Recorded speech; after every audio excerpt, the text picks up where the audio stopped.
What is up, guys? Welcome back to another GeekaWhat video, and today the budget builds are back. I'm going to be putting together a $650 gaming PC build using all the parts behind me, showing you how to put it together step by step before booting it up to see how it looks, but more importantly, how it performs in around 15 of the most popular AAA titles at 1080p. Buckle in, because it's been a while, but let's do this. After a quick word from today's video sponsor, me! This week on Friday at 7 PM UK time, right here on the channel, I'll be hosting a huge PC building extravaganza live show called Silicon Challenge. We're giving away a 3070 to celebrate, so go and enter at the first link below, and I'll see you there. But back to the video. As always with my PC builds, I'm going to start off by installing... That wasn't even planned. I'm going to start off by installing our RAM and CPU choice today into the motherboard. Specifically, this chip right here is the Ryzen 3 3100. You should be able to find stock of this, and I'll link the latest pricing and availability down below. Ultimately though, it's a quad-core chip that's going to be perfect for any budget gaming build. And because it's an AM4 chip, you've got lots of upgrade options later if you so desire. Talking of which, I've gone for a Gigabyte B550M gaming motherboard. This is actually one of the cheapest B550 boards out there, and while it's only got 2 RAM DIMM slots, which is enough for our 16 gigs of DDR4 today, it's got that really future-proofed AM4 socket, as well as room for an M.2 SSD if you wanted to add that later, with also a little bit of overclocking headroom. Installing the CPU then is the first step. You want to line the triangle on your socket today, pulling up the socket arm with the corresponding gold triangle on the bottom corner of our CPU. The CPU is then going to drop really nicely into place. It doesn't require any pressure or force, and the arm goes straight back down. The RAM is next up for this build, and this is a kit of 16GB XPG Spectrix D50. It's slightly lower priced than the D60G, which I've used a lot on the channel, but with a fast 3600 MHz clock speed, it's going to help us get as much performance as possible out of our Ryzen 3100. Once again, installing it's pretty simple. We're going to pull back the clips on both sides of our RAM DIMMs today and line up the notch on our RAM DIMM slot with the corresponding notches on the motherboard. The RAM then drops nicely into place this way around, a little something like this. Even pressure on both sides with your thumbs, and we're all sorted as far as our RAM goes. In terms of the CPU cooler, I've opted to stick with this, which is the included AMD stock cooler. It's not going to give you loads of overclocking headroom, but for a chip like this, it's the perfect choice without a doubt. Normally it will come with pre-applied thermal paste, but because I've used mine before, I just need to pop a little dab of my own on, about the size of a grain of rice. Is going to be perfect for this video. We're just going to then pop these 4 screws through the holes on our motherboard today. A little something like this. There we go. There we go, out of nowhere. This bit can require a bit of welly, as us Brits would say, and then it's simply a case of lining up the 4-pin PWM fan header with this grey socket on the top of the motherboard, and then just tucking this cable nicely out of the way, a little something like that. Right then, with that done, I'm going to grab our case choice today before we move on to our graphics card a little bit later. This is the Thermaltake S100TG. It is a pretty simple case, but for the price point, the build quality is actually pretty top notch. In all seriousness, today though, we've got this really nice swinging tempered glass side panel that's on like a cool little hinge. At the front here, we've got quite a lot of mesh ventilation on the side, so even though the front panel's solid, we should be okay as far as airflow goes. You've got a filtered intake as well at the top, a little something like that. And actually, for a case of its size, it's got a shed load of mounting options for radiators or coolers or anything else you might want to put in it.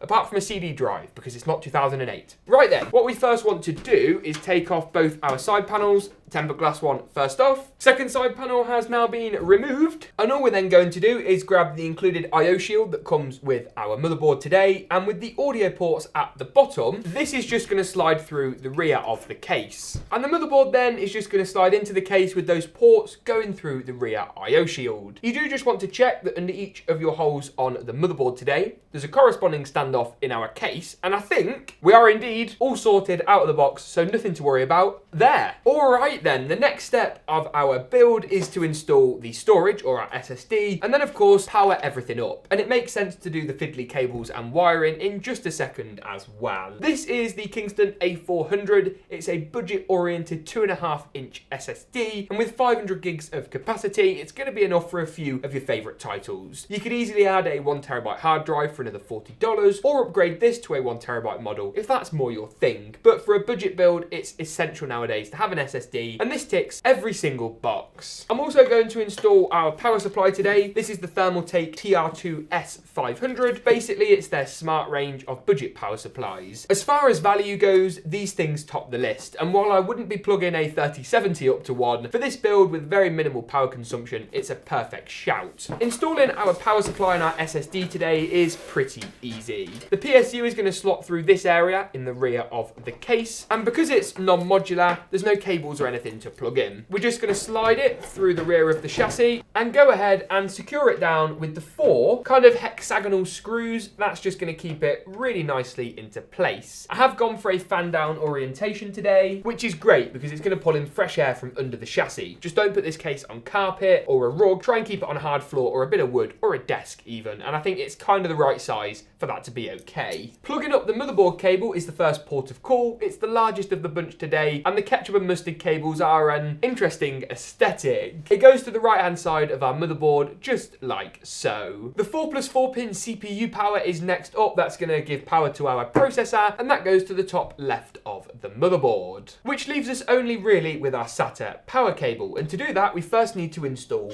the SSD. To do this, I'm just going to remove the hard drive sled at the back of the case. This is also going to work for the SSD and saves us needing to use these mounts, which are going to be harder to cable manage today. If you can see here, we've got 4 screws through the bottom of this cage, and we can just line those up with the drive, which allows us to screw the screws through these 4 holes, a little something like this. The first port of call then is just to pop a SATA data cable into one end of our drive, followed closely by a SATA power connector. That's going to go in just a little something like this, and you can see we've now got data and power. The other end of this cable goes to our motherboard, just like so, before we then slide the drive back into our case today. There we go, and then we're pretty much ready to install the graphics card. Come on! This is from Zotac, and it's the GTX 1660 Super. This is a 1080p beast as far as high frame rate medium settings gaming is concerned. And while of course it doesn't have any of the fancy ray tracing features, it's still a fantastic choice for our build today. It's also one of the more affordable GPUs on the market. Pricing across the whole industry is a bit insane at the minute, I'm not going to lie to you, but this card in its kind of smaller, more trimmed down form factor should help as far as price to performance is concerned. Look how cute that is, the 2 little fans, that's awesome. So I've got a slightly bigger fan over here, slightly smaller fan there, and also an 8-pin power connector. So this is a more beefy 1660 Super than some of the other options you're going to find on the market. Installing our graphics card for this build is pretty simple, like everything today. Notch back that clip on our PCIe slot, and then it's a simple case of lining up this gold connector with that PCIe slot I mentioned a moment ago. We're then going to slide the graphics card into place, a little something like this, and give it 8-pin power to make sure we're all juiced up and ready to go. And just like that, all that's really left to do is to whack the side panels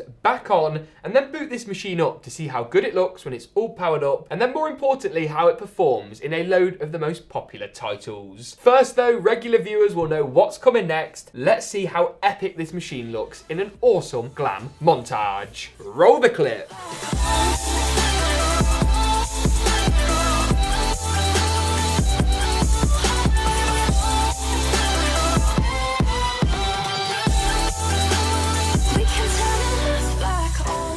Okay then, now you've seen just how good this system looks when it's all powered up, let's see exactly how it performs in a load, and I mean a boatload, of the most popular titles. Kicking things off straight away with Grand Theft Auto 5 at 1080p, kind of normal medium settings, you're looking at 128, 119 and 92 FPS for the average 90 and 99th percentile result, tested in the game's inbuilt benchmarking mode. Control is next up, and here at 1080p medium, medium/high settings, which is kind of the ballpark for the 1660 Super at 1080p, gives you 74, 61 and 57 FPS respectively. Of course, no ray tracing or DLSS being used today, as it's not supported on the GTX range of cards. Next up is Apex Legends at 1080p medium with the frame rate unlimited in the kind of Origin client window.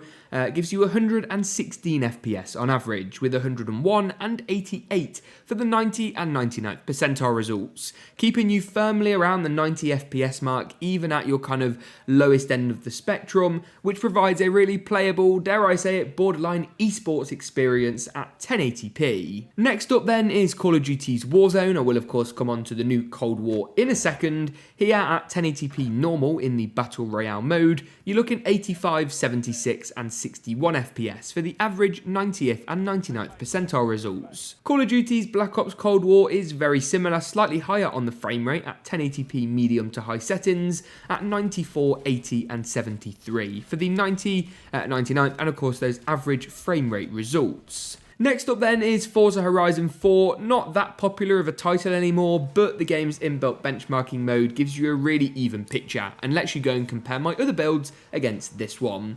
1080p on the high preset gives you 105 FPS on average, with 97 and 77 for the 90 and 99th percentile results. Overwatch is next today then. 1080p high settings gives you 117, 110 and 103. If you knock this down to medium or low, you're probably going to break the 150, 160 barrier on average, but still around 120 FPS on average is a mightily impressive showing. Talking a high frame rate, CSGO is next up. 1080p medium settings gives you 294 FPS on average, which is a mightily impressive showing for a very budget-oriented system and a popular game for the 1660 Super. Doom Eternal is next up. 1080p kind of medium to high settings, not the usual ultra nightmare display. 121 FPS on average was very positive though, and 113 and 102 for the 90 and 99th percentile results not only gives you a very playable gaming experience, but a very enjoyable one at that, which always helps. It's good if it's enjoyable.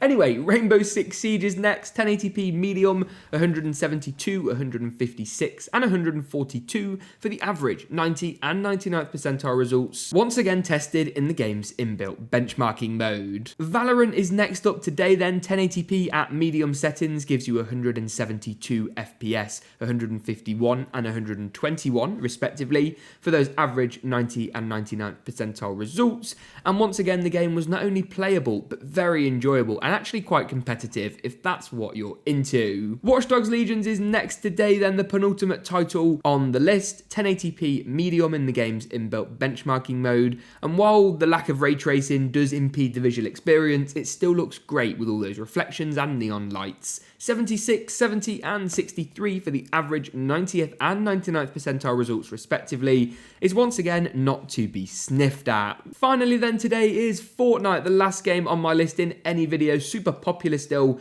and at 1080p medium settings you're looking at 151 FPS on average on a Ryzen 3 1660 Super system. It's crazy. 140 and 111 for the 90 and 99th percentile results bring in the rear, and make sure you're always pretty much getting above 111 frames per second. With that being said though, that not only wraps up for Fortnite or the gaming benchmarks today, but the whole video. If you did enjoy it, you know what to do. Give it a big old like rating, get subscribed. Thank you very much for watching though, and as always, we'll see you in the next one.